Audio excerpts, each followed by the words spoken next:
John, Ernie, Richard, and I started doing gigs on the side, and we called ourselves the Mud Brothers. But the record labels wanted to change them in name, identity. That's where things go wrong for Chicanos in the music business. I'm Gregory Esparza, singer of the Midnighters. And in the 1990s, 20 years after Tango came out, I still couldn't sense black and white audiences accepting me, a Chicano, singing rock and roll in English. When the industry denies our representation in U.S. pop culture, it denies us to imagine our possibilities. And that echoes for generations.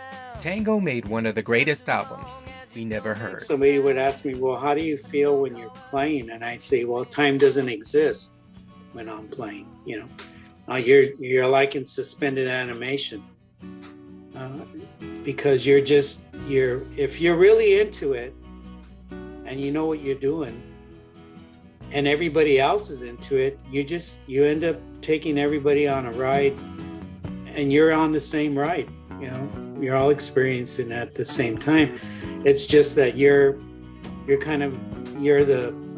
steering it.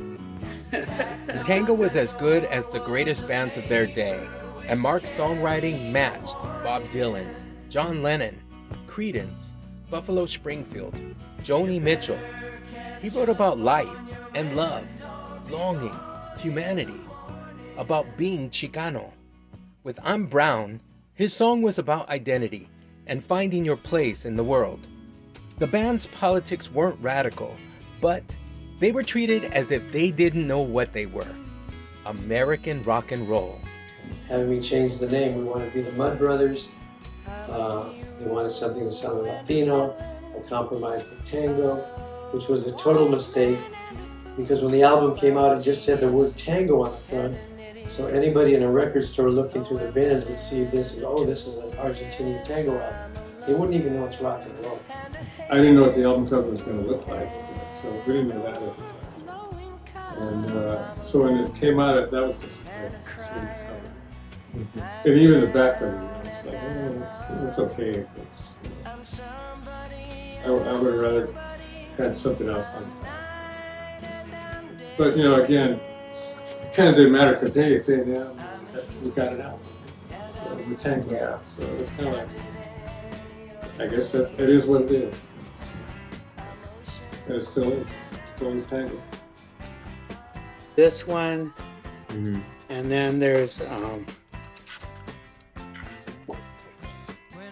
this one when we were on the lot at A&M.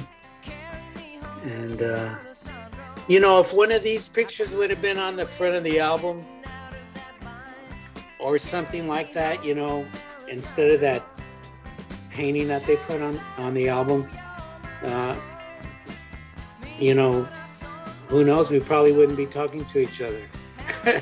Before Tango, they were the Mud Brothers. 1984, the Men from Sound, Mark and the Escorts, the Blue Tones.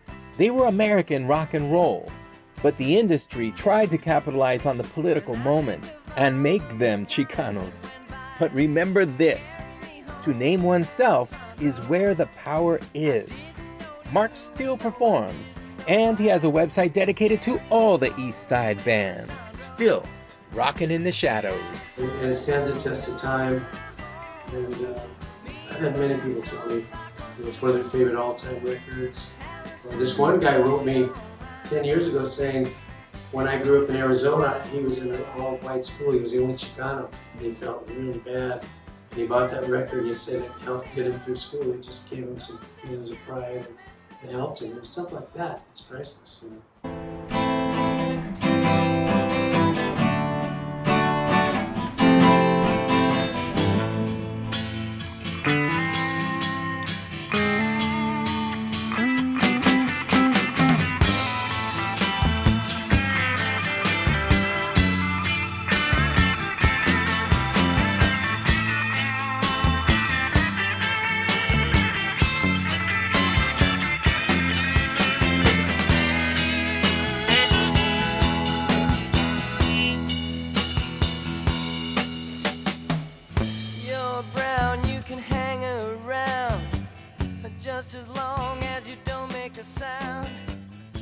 call us